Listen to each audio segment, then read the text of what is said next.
प्रभु यीशु मसीह के जन्म के समय का जब विवरण लूका रचित सुसमाचार में किया गया है, तब वह दूसरे अध्याय की 8वीं आयत से लेकर 18वीं आयतों के बीच में इसका विस्तार से विवरण किया गया है।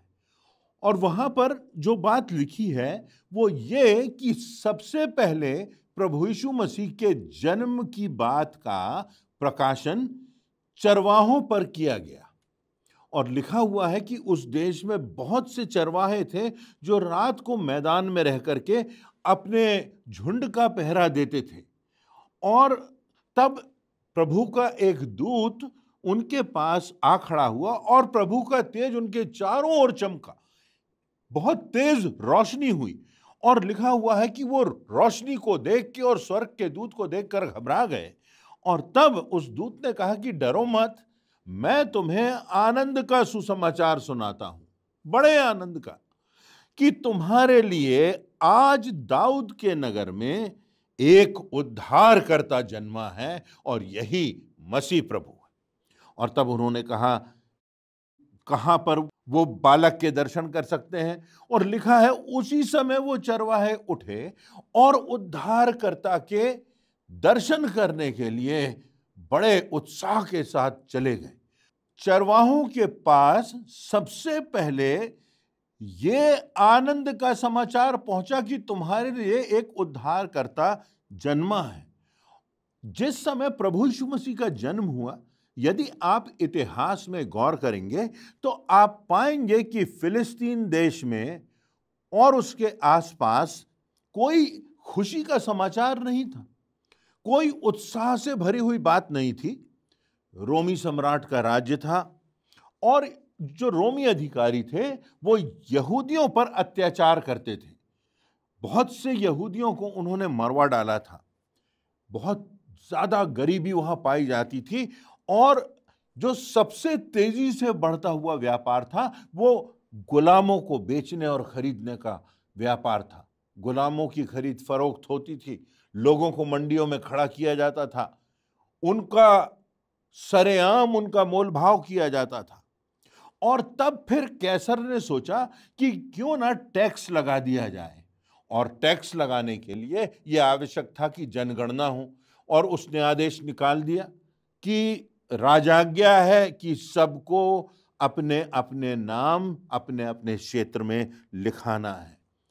और जो उद्देश्य इसके पीछे था वो ये कि बहुत सा टैक्स वहां पर लगाया जाए लोगों पर और कोई ऐसा ना बचे जो ये टैक्स से बच सके।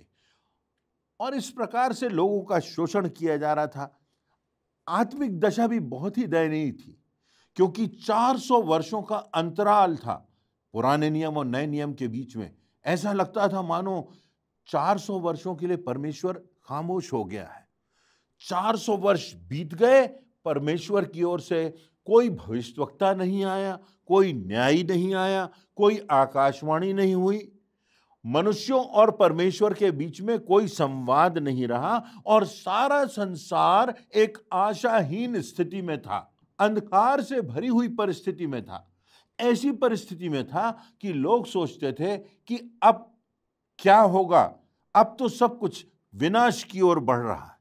और तब अचानक से स्वर्ग के दूत उतर आते हैं और स्वर्ग का एक दूत आता है और सबसे पहले चरवाहों के पास जाता है और एक बहुत तेज प्रकाश वहां पर उभरता है। प्रभु का तेज उस प्रकाश में था और लिखा हुआ है कि स्वर्गदूत ने कहा, मैं तुम्हें बड़े आनंद का सुसमाचार सुनाता हूं। इस निराशा की स्थिति में, इस अंधकार की स्थिति में मैं तुम्हें आनंद का सुसमाचार सुनाता हूं जो मात्र तुम्हारे लिए नहीं होगा, जो सब लोगों के लिए होगा, क्योंकि तुम्हारे लिए एक उद्धारकर्ता जन्मा है और यही मसीह प्रभु है। एक उत्साह से भरी बात, एक उन्माद से भरी बात, मानो संगीत की लहर फैल गई हो कि तुम्हारे लिए एक उद्धारकर्ता जन्मा है। तुम आशाहीन संसार में नहीं हो, तुम अंधकार से भरे हुए संसार में नहीं हो, तुम उत्साह से भर जाओ क्योंकि तुम्हारे लिए परमेश्वर ने एक उद्धारकर्ता को भेज दिया है। हमारे परिवेश में यदि हम देखें तो हमारे आसपास हमारे देश में, संसार के कई देशों में कठिन समय से हम सब गुजर रहे हैं। कोरोना वायरस की स्थिति है, नए नए वेरिएंट्स आते जा रहे हैं, नई नई बातें मिल रही हैं, नई नई खोज हो रही है। लोगों का कहना है कि अब किसी प्रकार के परमाणु युद्ध का खतरा नहीं है, बस एक विशेष वायरस किसी लैब से छोड़ दिया जाएगा, उसको बढ़ा दिया जाएगा और इस प्रकार से विनाश का खतरा हमारे सामने मंडरा रहा है। इस खतरे की स्थिति से, इस अंधकार की स्थिति से, इस निराशा की स्थिति से हम सब गुजर रहे हैं और हमने देखा है लोगों को धर्म के नाम पर दंगे हो रहे हैं, कत्ल हो रहे हैं, अधर्म हो रहा है। पड़ोसी और पड़ोसी में हम पाते हैं कि किसी को किसी की चिंता नहीं रह गई है। मित्रता में और संबंधों में और रिश्तेदारी में सब में ठंडापन आता जा रहा है। एक सामान्य सी बात आजकल सुनाई देती है कि अपने ही लोग अपनी नहीं सुनते, बच्चे नहीं सुनते। धार्मिक प्रवृत्ति के लोगों पर उन्माद जो है वो उन्हें गलत दिशा में लिया जा रहा है और धर्म का गलत अर्थ निकाला जा रहा है। धर्म के नाम पर लोगों को मारा जा रहा है। कितनी कठिनाइयां हैं। आर्थिक संकट भी हमने देखा है और ना सिर्फ हमारे देश ने, परंतु बड़े बड़े जो देश हैं, जो बड़े एडवांस्ड हैं, जो बड़े विकासशील देश हैं, उन्होंने आर्थिक तंत्र को बिखरते हुए देखा है। आज भी इस संसार में करीब 35% लोग बेरोजगार हैं। आज भी इस संसार में प्रतिदिन 30,000 लोगों के आसपास लगभग लोग भूखमरी से मर रहे हैं। और क्या क्या नहीं देखा हमने। प्राकृतिक विपदाएं, आत्मिक विपदाएं, शासन से संबंधित और प्रशासन से संबंधित जो समस्याएं हैं, समाचार पत्रों में देखें तो ज़्यादा से ज़्यादा हमको ये समाचार मिलता है जिसको हम सुसमाचार नहीं कह सकते। दर्द से भरा हुआ, कठिनाई से भरा हुआ, सब प्रकार की पीड़ाओं से भरा हुआ। तो ऐसे समय में जब क्रिसमस की बात आती है, निराशापूर्ण स्थिति में, अंधकारपूर्ण स्थिति में, तो हमारे लिए एक आनंद का समाचार है। एक मुक्तिदाता जन्मा है, एक जीवनदाता तुम्हारे लिए है जो आज भी जीवित है, जो सारे संसार के हर एक व्यक्ति के लिए है, और वो प्रभु यीशु मसीह। वो लोग जो निराश हो चुके हैं उनके लिए आनंद का सुसमाचार है। वो लोग जो अकेले हैं, वो लोग जिनके जीवन में कोई आशा नहीं, वो लोग जो त्रासदियों से गुजर रहे हैं, वो लोग जिनके जीवन में अनएक्सपेक्टेड घटनाएं घटी हैं, वो लोग जिनके परिवार टूट गए हैं, वो लोग जिनके दिल टूटे हुए हैं, वो लोग जो घातक बीमारियों से अपने प्रियों को खो चुके हैं, वो लोग जो कठिनाइयों से गुजर रहे हैं और ऐसा लगता है कि शायद ये निराशा का दौर खत्म नहीं होगा, वो लोग जिनके जीवन साथियों ने विश्वासघात किया है, ऐसे लोगों के लिए आनंद का समाचार है कि तुम्हारे लिए एक उद्धार करता है, तुम्हारे लिए एक मुक्तिदाता है, तुम्हारे लिए एक आनंद का समाचार है जो तुम्हें जिंदगी की सबसे घोर अंधकार भरी पापमय स्थिति से मुक्त कर सकता है, जो तुम्हारे जीवन में आशा का, खुशी का, संपूर्णता का संचार कर सकता है, जो नई जिंदगी दे सकता है।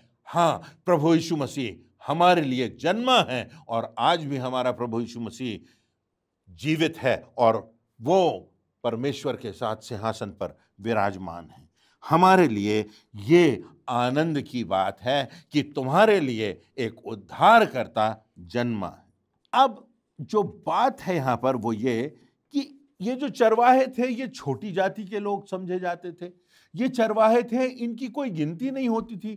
यहाँ तक कि अगर आप इतिहास में पढ़ेंगे तो आप पाएंगे कि इन चरवाहों के वक्तव्य का, ये अगर किसी अपराध के चश्मदीद गवाह भी होते थे तो इनकी बात पर विश्वास नहीं होता था और इनकी किसी भी प्रकार की बात शासन दर्ज नहीं करता था। इनको इतना निजी दृष्टि से, हे दृष्टि से देखा जाता था। तो ये चरवाहे उन्माद से भर गए, आनंद से भर गए, आशा से भर गए और जाकर लोगों को बताने लगे कि हमने उद्धारकर्ता को देखा है, सारे संसार के लिए एक उद्धारकर्ता जन्मा है। बात यह है कि निराशा में, अंधकार में, आशाहीन स्थिति में जब हम ऐसी परिस्थिति में हों कि जीवन में लगता हो कि सब तरफ निराशा हो, कोई द्वार नहीं खुला, अब ना जाने क्या होगा, ऐसी स्थिति में हम किस प्रकार उद्धार का आनंद बनाए रखें, अपनी जिंदगी में एक जीने के लिए एक उन्माद, एक जीने के लिए एक आशा, एक जीने के लिए जो खुशी होना चाहिए, एक जीने के लिए हृदय में जो आनंद से भरा हुआ हमारा हृदय और जिंदगी होना चाहिए, दूसरों को प्रोत्साहित करने वाली, उत्साहित करने वाली जिंदगी होना चाहिए। क्या बातें थी, बहुत संक्षिप्त में हम देखेंगे। पहली बात, इन चरवाहों को इस बात का एहसास था कि हमारे बीच में परमेश्वर उपस्थित है, क्योंकि चरवाहों को बताया गया था कि तुम्हारे लिए एक उद्धारकर्ता जन्मा है। संसार को संदेश दिया गया था कि इसका नाम इमैनुअल रखा जाएगा, अर्थात परमेश्वर हमारे साथ। परमेश्वर जिसने जिंदगी दी, परमेश्वर जिसने सृष्टि का निर्माण किया, वो सर्वज्ञानी, सर्वव्यापक, सर्वसामर्थी परमेश्वर, अनंत जीवन देने वाला परमेश्वर, मृत्यु पर विजय प्राप्त करने वाला परमेश्वर, वो हमारे साथ उपस्थित है, हमारी हर समस्या में हमारे साथ है। और उस परमेश्वर की सामर्थ्य से हर एक समस्या का समाधान संभव है, या समस्या अगर बनी रहती है तो उसमें भी उस आनंद, उत्साह और धैर्य के साथ जीवन में आगे बढ़ना, विश्वास के साथ निरंतर सही दिशा में, सही मार्ग पर आगे बढ़ते रहना, यह संभव है अगर परमेश्वर हमारे साथ है। ये चरवाहों ने परमेश्वर की बात सुनी तो होगी, शास्त्रों में पढ़ी होगी, परंतु अब इन्होंने देख लिया उस परमेश्वर को कि उद्धारकर्ता जन्मा है, परमेश्वर ने हमारे लिए राजाओं के राजा और प्रभुओं के प्रभु को भेज दिया है। उन्हें इस बात का भी एहसास होगा कि हम परमेश्वर की दृष्टि में इतने मूल्यवान हो गए कि परमेश्वर का दूत हमारे सामने आता है और हमको यह सुसमाचार सुना रहा है। राजाओं के राजा, प्रभुओं के प्रभु परमेश्वर, उसका समाचार हम जैसे चरवाहों को सुनाया जा रहा है।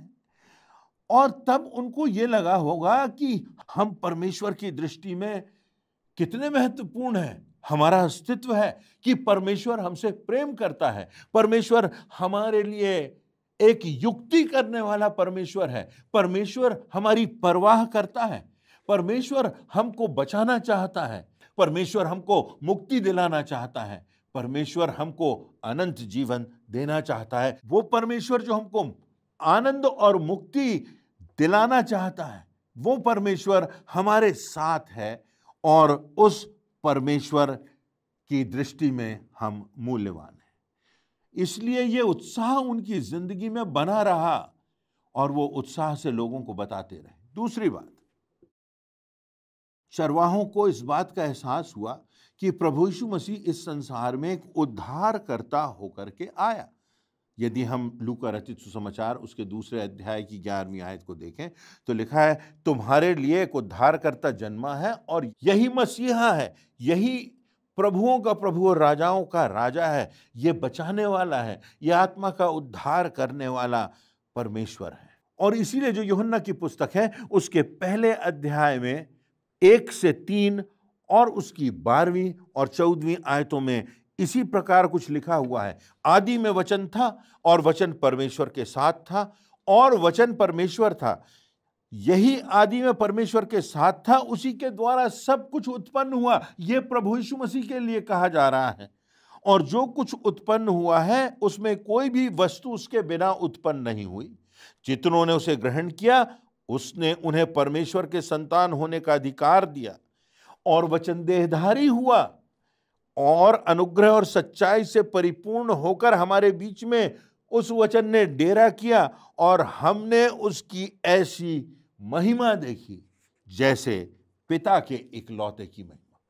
प्रभु यीशु मसीह की महिमा उद्धार देने के लिए, पापों से मुक्ति देने के लिए, नया जीवन देने के लिए एक उद्धारकर्ता जन्मा है। हमारी आत्मा का उद्धार उससे होगा जिसने सृष्टि की सृजना की। हमें पापों की क्षमा मिलेगी और ये उनके लिए उत्साह की बात थी। तीसरी बात, उन्होंने अनंत के परिप्रेक्ष्य में अपनी प्राथमिकताओं को देखा। लूका उसका 2 अध्याय और उसकी 15वीं आयत में लिखा हुआ है, उन्होंने बात की और कहा, आओ हम बैतलहम जाकर यह बात जो हम पर प्रकट हुई है, जिसे प्रभु ने हमें बताया है, देखें। उन्होंने कहा कि अब हमारी प्राथमिकताएं बदल गई हैं। अब हमें इस अंधकार में, इस स्थान में इन भेड़ों की देखरेख नहीं करना है। इससे भी बड़ा कार्य आ गया है कि हम उस उद्धारकर्ता के दर्शन करें, उस उद्धारकर्ता को प्राथमिकता दें। परमेश्वर ने जो हमें आदेश दिया है, जो परमेश्वर का वचन है, उसका पालन करें, उसके प्रति आज्ञाकारी बने। और उनके जीवन की जो प्राथमिकताएं थीं बदल गई। अब मात्र जीविकोपार्जन ही प्राथमिकता नहीं रहा। अब परमेश्वर के पुत्र प्रभु यीशु मसीह को दंडवत करना और परमेश्वर के पुत्र प्रभु यीशु मसीह को उत्साह के साथ स्वीकार करना और उस आनंद के सुसमाचार को फैलाना, अब यह प्राथमिकता हो गई थी। कुछ वर्षों पहले मेरे जन्म दिवस के दिन मेरे एक बहुत प्रिय प्रचारक के बेटे की, जिसकी की उम्र मात्र 19 वर्ष थी, उसकी मृत्यु हो गई। मेरा जो जन्म दिवस का आनंद था वो दुख में बदल गया और हम लोग तुरंत यात्रा करके अपने कार्यक्रम को छोड़ करके अपने इस भाई के परिवार के पास गए कि इस अंतिम क्रिया में उनके साथ रह सकें, उनका दुख बांट सकें। और तब वहाँ पर उस प्रचारक ने, जो अपने 19 वर्षीय बेटे को अंतिम विदा देने के लिए उपस्थित था, वो कहता है कि सभोपदेशक की पुस्तक उसके 7वें अध्याय की पहली आयत में लिखा है, अच्छा नाम अनमोल इत्र से और मृत्यु का दिन जन्म के दिन से उत्तम है। मृत्यु का दिन जन्म के दिन से उत्तम है। क्या प्रमुख है?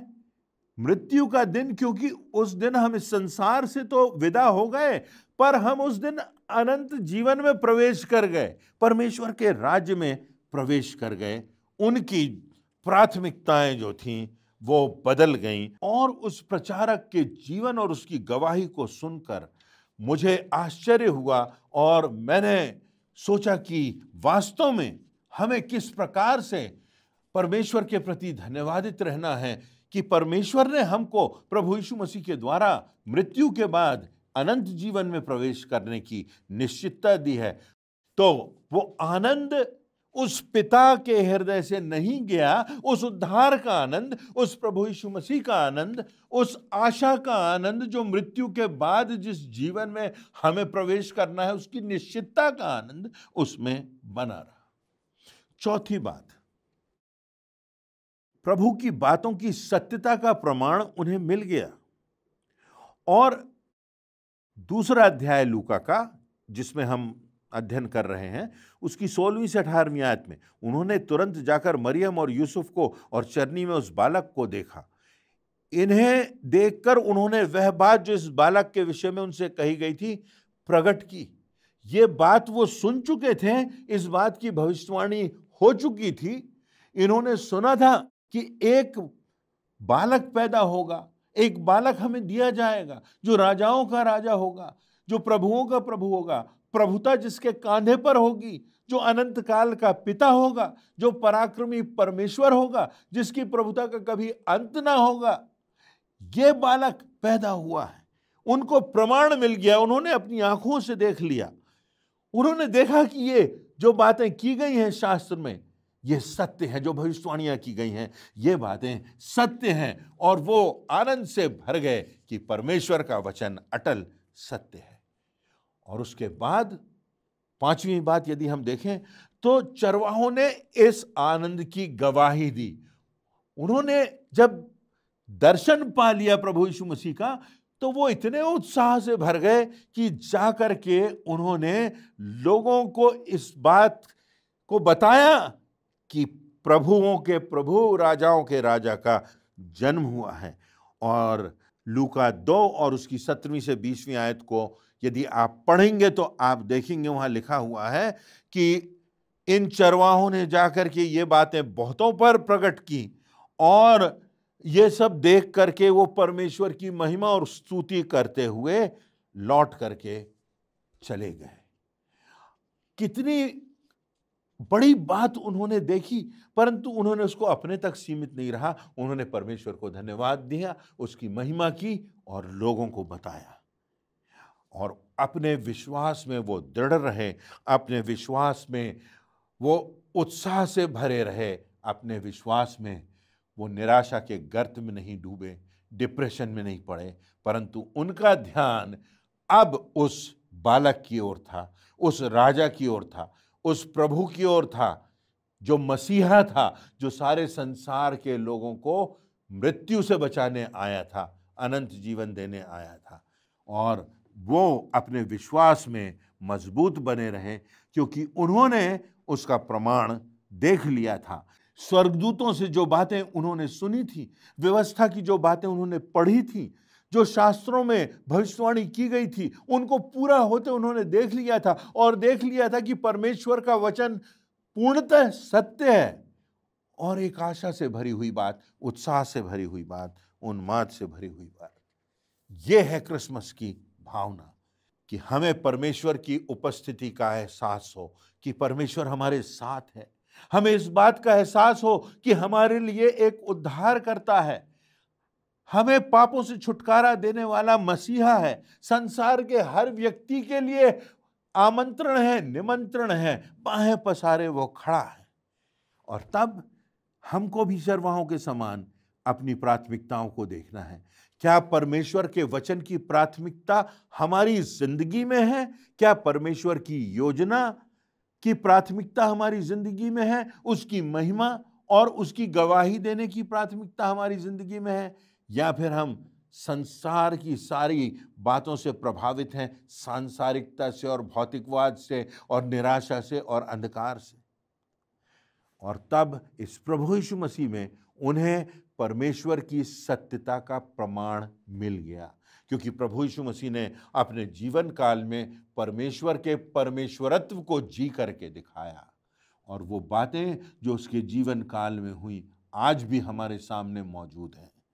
और तब वो अपने विश्वास में उत्साही बने रहे। ये क्रिसमस की भावना है, ये प्रभु यीशु मसीह के जन्म का उन्माद है। जॉय टू द वर्ल्ड, वो आनंद जो संसार हमसे छीन नहीं सकता, जो कोई दुख हमसे अलग नहीं कर सकता, जो कोई पीड़ा जिसको विलोपित नहीं कर सकती, वो प्रभु यीशु मसीह का आनंद, वो उद्धार का आनंद ही क्रिसमस की मूल भावना है। आइए हम अपने हृदय में इस प्रभु यीशु मसीह को स्थान दें, इसका जन्म हमारे हृदय में हो और इस जीवन में नया जीवन प्राप्त करें और मृत्यु के बाद अनंत जीवन, क्योंकि हमारे लिए इस संसार में एक उद्धारकर्ता जन्मा है और यही मसीह प्रभु है।